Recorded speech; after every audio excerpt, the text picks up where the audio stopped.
What's up? This is Chosen. Wake up. It's Monday morning, August 2nd, and we are going to get you caught up on everything going on in Raid Shadow Legends to get your week kicked off. The main thing is we've got new champions to talk about, lots of them. I'm going to get you my first reaction and grade them, give you some context on the new champions coming to the game, and we will get everything sorted out in terms of getting you started for the week. So let's get into it.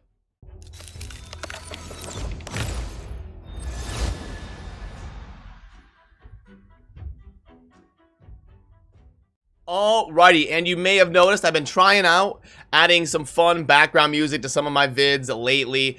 Using Soundstripe for that is an amazing service, a partner of mine. There is a link down below. Promo code Chofly Elite will save you 15%. Definitely give the site a look because it's an amazing resource for copyright-free sound effects and music. But let's get into this post that actually just came out hot off the press. I literally believe like 10 minutes ago.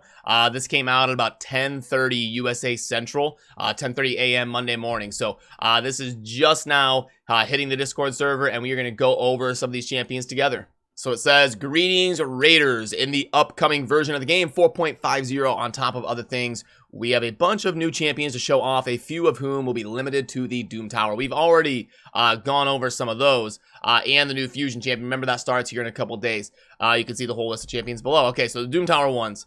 I think we've already gone over these, and yeah, I did a dedicated video on these. Yep, Dark Kale and all that. Okay.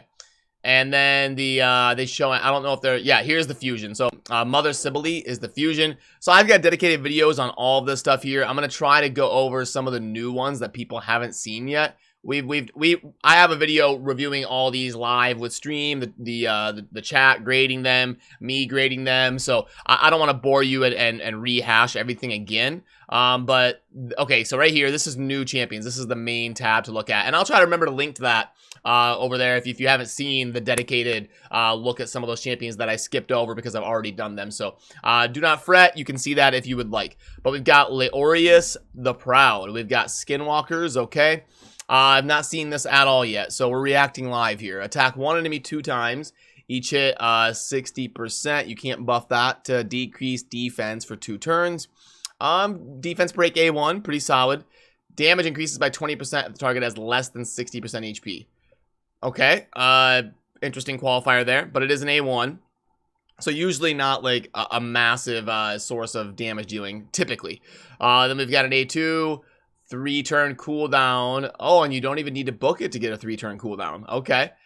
Attacks all enemies 2 times, and then we have a passive effect. This champion is immune to stun, freeze, sleep, provoke. Oh, immune to all CC when this skill is not on cooldown. Okay, so that's probably, I wonder if that's what he prioritizes on the AI. But so like if this skill is available, like let's say you go second in the arena, you're just immune to those you're just immune to being CC'd. So could be an opportunity to be really good on a go second type of team where he can be the featured damage dealer on a go second team because he can't be CC'd. So you don't have to like wear the immunity set to have that effect. That's kind of like a free immunity set, kind of. It's pretty cool. Okay, then we've got another AoE, and you don't have to book this cooldown either. That's really rare, where the A2 and the A3, neither of them need a book for cooldown. That is exceedingly rare. With an 80% chance you can buff to 100 of placing a True Fear. Before attacking has an 80% chance of placing a Weaken on all. So we're going to get AoE Weaken before attack, then AoE. And then we place True Fear, and we're immune to CC before we have Rage of Pride on cooldown. Yeah, some potential here for some cool things. Then we have a passive, instantly place unkillable buff on this champion for 1 turn before receiving a fatal hit. Kind of cool there. So yeah, definitely designed to kind of help you not have to like only win the speed race in the arena. And then passive, damage increases as the champion's HP decreases. Okay, so yeah, then you take a little bit of damage, you don't get CC'd, then you get to retaliate. Definitely the theme of this champion here, increased crit rate in all battles by 24%. Yeah, we don't know the multipliers and stuff in terms of how hard this guy hits, but I'd say some interesting, fun type of things. Definitely, like the arena theme here. It could make sense for some fun tag team 3v3 teams. So yeah, I'm gonna go like A minus. Like looks fun. Could be insane. Like with getting a free immunity set, if the base stats and the multipliers are really good, this guy could actually be insane. So there's some things we don't know, but in terms of what I see here, A minus, something like that. I think there's lots of fun capabilities for the role that he fills.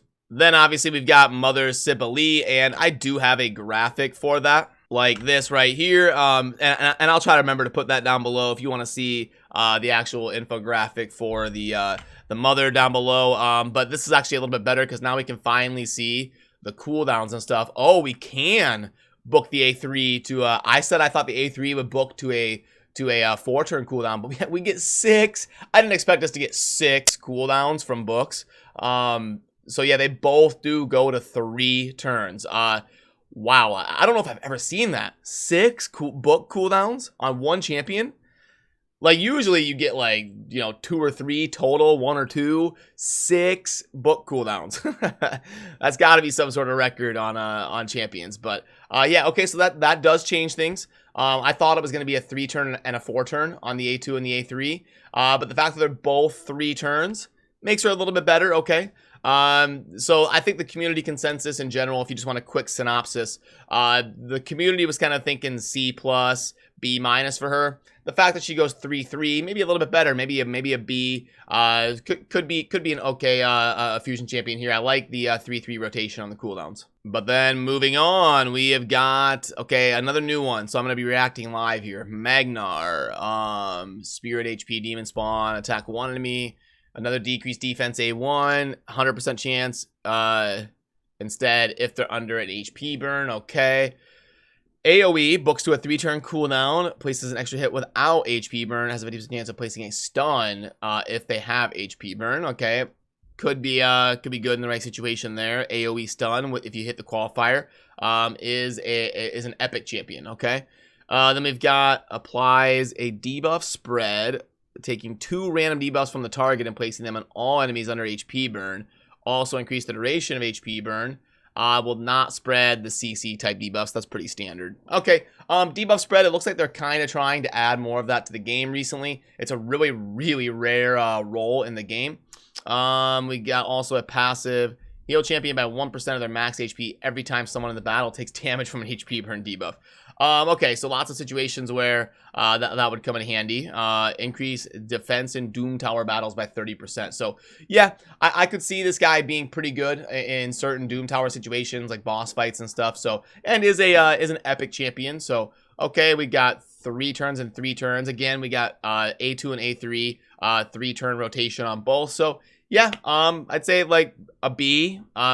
Could be maybe not like the most god tier epic in the game, but could be really good in the right role. Then we've got Cornelia. Okay, so gonna be another epic. And by the way, some of these epics could be in the fusion coming up. I don't know that 1000% for sure, but definitely something to pay attention to is some of these champions may be things that feed into Mother Sibylle in the fusion. I don't know the exact structure of that yet. I'll obviously let you know as soon as I can. But we've got another epic magic, attack 1 enemy, increasing the cooldown of one of the target's skills by 2 turns at random. That's pretty good on an A1 for an epic champion.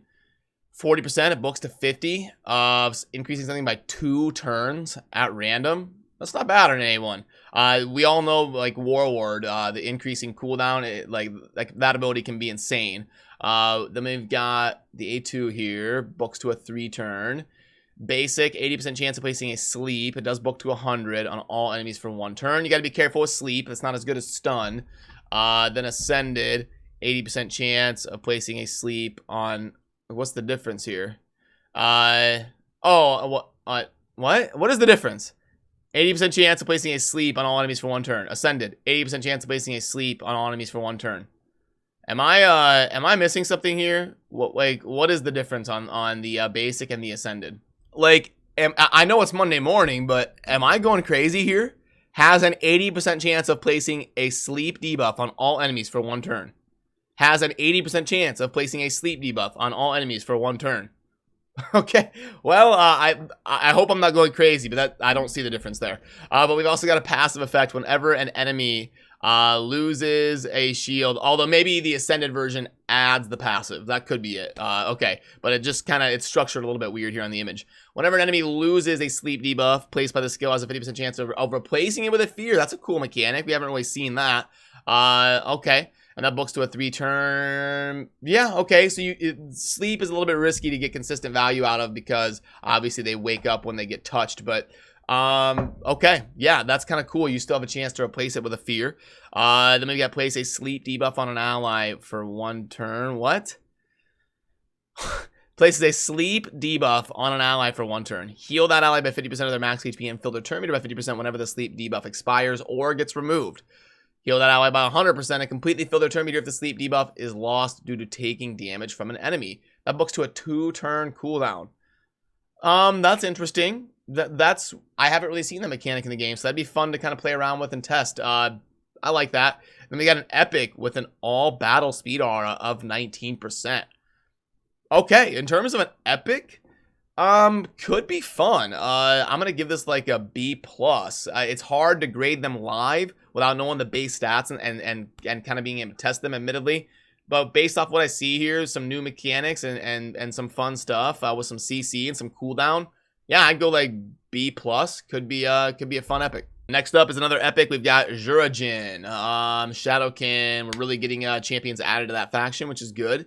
Attack 1 enemy, plays decrease attack debuff for 2 turns. That's always good on an A1. Important to bring that decrease attack roll for boss fights, clan boss, stuff like that. Then we got a 3-turn cooldown, 1 booked, lots of books here. Yeah, 7 books on the A2. Places a shield buff on this champion for 2 turns equal to 25% of max HP. It is an HP type champion. Then attack 1 enemy, place a provoke for 1 turn. If the target's max HP is equal or lower, the provoke debuff cannot be resisted. Okay, and that should be pretty common versus like anything in the arena or something, because you're stacking HP on this guy, so can't be resisted is pretty handy. Then we've got attack 1 enemy, will ignore 25% of the target's defense and also ignore unkillable and block damage. So you're going to get like basically just true damage, ignore a bunch of defense to be turned cooldown. If the multiplier is good on that, that could be a really good A3 to crank out damage. Passive will receive 25% less damage from enemy attacks when this champion HP drops below 50%. So very tanky. That's a cool passive for self-sustain. Increase ally HP in all battles by 25%. Okay, self-shielding's good. Decrease attack A1, a little bit of CC that can't be resisted, some self-sustain, ignoring unkillable and ignoring defense, kind of built in on the hardest hitting ability probably. So yeah, again, without knowing the base stats, just going off the kit, I'd say like B+. Looks like it could be fun as long as he hits decently hard. Yeah, B+. Then we're going to Tolf the Maimed. Okay, so let's go with attack 1 enemy 2 times each hit.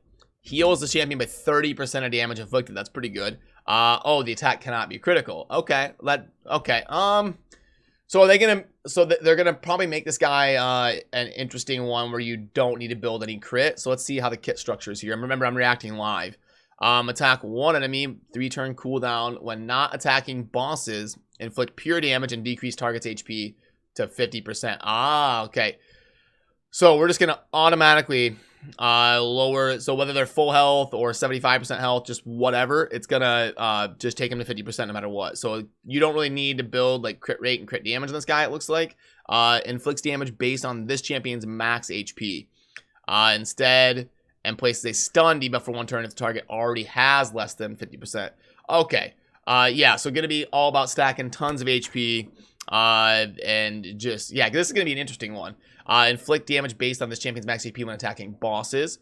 The attack cannot be critical. Okay, we don't need any crit rate on this guy or crit damage, it looks like. We're just going to stack HP and crank out. I'd really have to see this, like how hard it hits and just kind of see what it looks like in game. That's very interesting. Decrease the value of all enemy shield buffs by 50% at the start of every turn. Then increase the champion's max HP by the same amount. And it doesn't say it maxes out? What? Yeah, there is no... Oh, okay, up to 25%. I was going to be like, Okay, so, yeah, up to 25% of their max... I don't know why I missed that the first time, but... Okay, yeah. Okay. Cool. It's gonna lower shields. Could be good versus people like, could be like a counter for Krisk and stuff like that. Just we get passive value of lowering shields and then adding it to his HP, which is gonna help him hit harder. Yeah, and we get stuns and we don't need to worry about crit. It has potential to be pretty beastly and be really clutch in certain situations. So yeah, same thing, kind of like a B+. I could see this being fun to play around with. Then we got another epic here. Looks like the last epic. We've got Uragrim, a Void epic, support for Ogryn. Okay, we've got the Ascended. See, this one's different. This one, the basic and the Ascended are definitely different. So let's go over the Ascended. Attack one enemy 3 times. That's good. Each hit with a 25% that we can book up to, it looks like 40, 25, 35, 40, 45%. Yeah, because we get 10, 15, 20. And we go, so each hit 45% chance of placing a poison on a triple hitter. Really, really good for a clan boss poisoner. Remove all debuffs. We can get this to a 3-turn cooldown from an ally. So remove all debuffs from a single ally and then heal them by 40%. So could, if you get it manipulated to be a stun target, to cleanse the stun in the clan boss on a 3-turn cooldown, that could be good in a certain situation. Place 3 poison debuffs on all enemies for 2 turns. Wow. Also place 2 15% continuous heal buffs on all allies for 2 turns on a 3-turn cooldown. That's pretty good. And then we get an aura, increase ally speed in all battles by 20%. Oof. Yeah, wow. Poison's really good. That would work really good with like Zavia or something. But like all the way up to like dungeon 20. Place a bunch of poisons, blow it up. And then you also get a bunch of healing. A speed aura, triple hitter A1 that places poison. Yeah, I'd say like A minus, somewhere in there. This guy could be really good here. Uragrim has got lots of poisons and speed aura and everything. So yeah, definitely a really solid Void epic there. Then let's go over the rares. What is this? Ash gets a champion before I do? Come on, what is this? We've got Ash Walker, a Void rare. We'll go over the rares quickly. We'll see if there's anything worth really taking note of. I won't bore you with going over the kits on rares unless it's like really good. Then one enemy, resist the cooldown, reset cooldown. That's good on an A1 for a rare. One enemy, we got a stun, decrease turn of all enemies. That's actually pretty good. Not bad for a Void rare. And then we got an AoE 3-turn cooldown, AoE weaken, and speed in all battles by 12%. Yeah, I mean, in terms of a rare, not bad. Definitely, there are definitely worse rares out there. So the Ashwalker will definitely be an above average rare. I don't see anything like crazy, but will definitely be an above average rare. Candle Guard, okay. So a dwarf. What do I mean? Buff removal on the A1's good. Of stealing a buff instead. Okay, yeah, that's good. Buff manipulation on an A1 is good for a rare. And then we got a 3-turn AoE weaken. It is the baby version of weaken, but it's still AoE weaken on a rare. And then we got increased attack buff and crit rate on this champion. So we've got 2 AoEs, 3-turn and 4-turn cooldown, and buff strip. So again, pretty good for a rare. Definitely an above average rare as well for Candle Guard. Hell Freak, attack one enemy 2 times. Big version of decreased defense on the A1. One enemy chance of stealing all buffs from the target before attacking. Yeah, so okay, could be good for like the Spirit Keep to strip away that block buffs and stuff. And then swap HP with an enemy, then grant an extra turn. And ally speed in all battles by 10%. Okay, a niche rare, but could be decent. Lumberer, okay. One of them is the decrease attack. Also increasing, okay, that's kind of cool. Early game clan boss and stuff. Increase the defense break. Attack one enemy, placing a defense break. Crit damage buff on, okay, so this one's pretty, I mean, like super early game maybe, but yeah, this would lose value pretty quickly here on Lumberer. And then we've got, oh, a Void Legendary here at the end. Interesting. Okay. Okay, so we've got a legendary Tiamasia, something like that. Okay. Oh, lots going on here on the kit. Attack one enemy, 50% chance of placing a 60% decreased defense debuff for 2 turns. Has a 100% chance of placing the defense break if target's under HP burn. We've got a 3-turn booked AoE. That'll be AoE HP burn for 3 turns. Has a 75% chance. Place a stun debuff on targets with 50% turn meter or more. 75% chance of placing a 30%. Interesting. That could be AoE HP burn is a little bit of a rare role in the game, so that's definitely cool. Okay, lots of utility there, and when booked, a 3-turn cooldown. Lots of fun situations for the AoE HP burn. 1 enemy damage increases by 40% for each active HP burn debuff in the battle. Okay, so this could be fun in like the spider for sure. We're seeing it kind of themed around that. 70% chance of decreasing target turn meter by 15%. It books to a 3-turn cooldown by an additional 15% for each HP burn. And obviously, in some of those strategies where you leave the spiderlings alive and just slam them with HP burns, this could get pretty crazy pretty fast. Whenever an ally receives a freeze debuff, has a 50% chance of replacing it with an HP burn for 2 turns, and this debuff cannot be blocked or removed. Whenever an ally or enemy under an HP burn debuff, whenever an ally or enemy, this champion is immune to being CC'd. Yeah, that could be that could also be some utility in like the tag team arena or certain situations where this champion becomes immune to CC, which is kind of cool, as long as there's something under HP burn, which there basically should always be. So, okay, yeah, definitely going to be probably pretty god tier in the spider, and could also be really cool in other situations as well. So, okay, yeah, Tamiya looks pretty cool. I'd say B+, A-, could be a really fun legendary to play around with and have on your account for sure.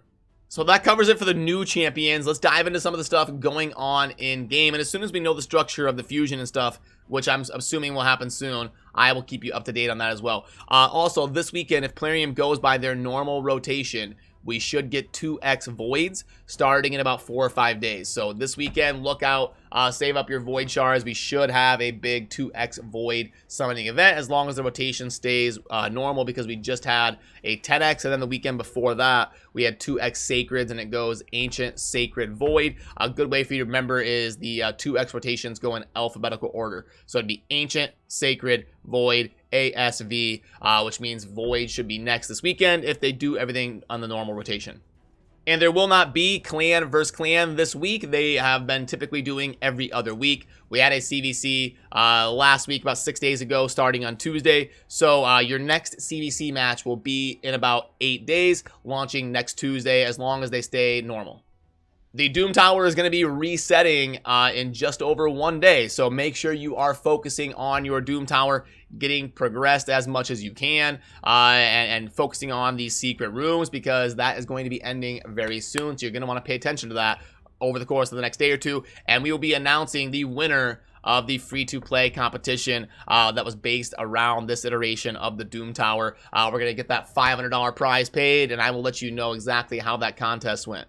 For what's going on in game right now, we have got under the tournaments tab the Dragon tournament. Pretty par for the course, pretty normal. Nothing crazy to speak of here. Remember, we've got a fusion starting in just a little bit here. I think a couple days until that fusion starts, so you may want to kind of manage things efficiently and prepare yourself to get the fusion ready. The tag team arena, okay, pretty par for the course. Nothing crazy to talk about.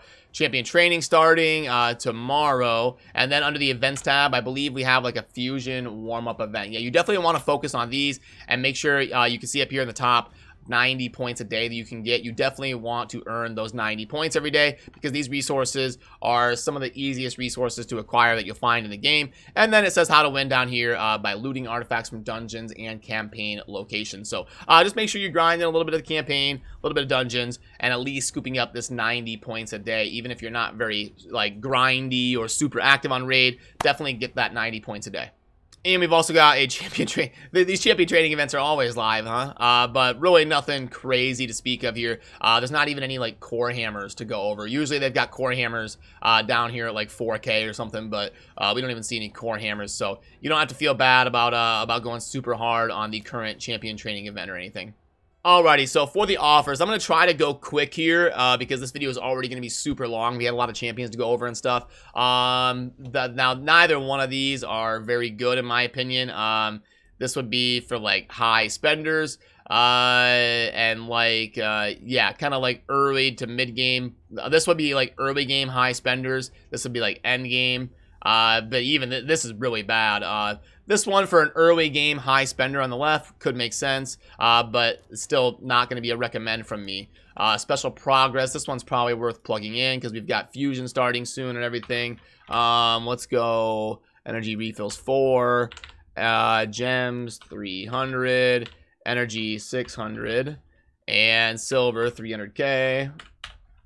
1.77, is that everything? Got 4 things plugged in. There's 4 things there. Yeah, so not great. 1.77. Okay, we've got 2x voids starting this weekend. The monthly pack grades out between 2.4 and 2.6 depending on what spending tier you're in. So not a bad time to scoop that up heading into 2x voids.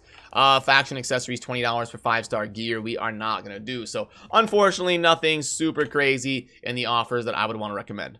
Well, there we have it for the Monday morning raid wrap-up video. Had lots to cover. Let me know down below what you think about some of the new champions, what stood out to you, and all that type of stuff. And if you're watching this video right when it came out, I will be heading over to Twitch, and I will be live for the next few hours. If you want to stop by and say hi, talk about this stuff going on, and kick off your week in raids. So, as always, thank you for watching. Have a good rest of your day.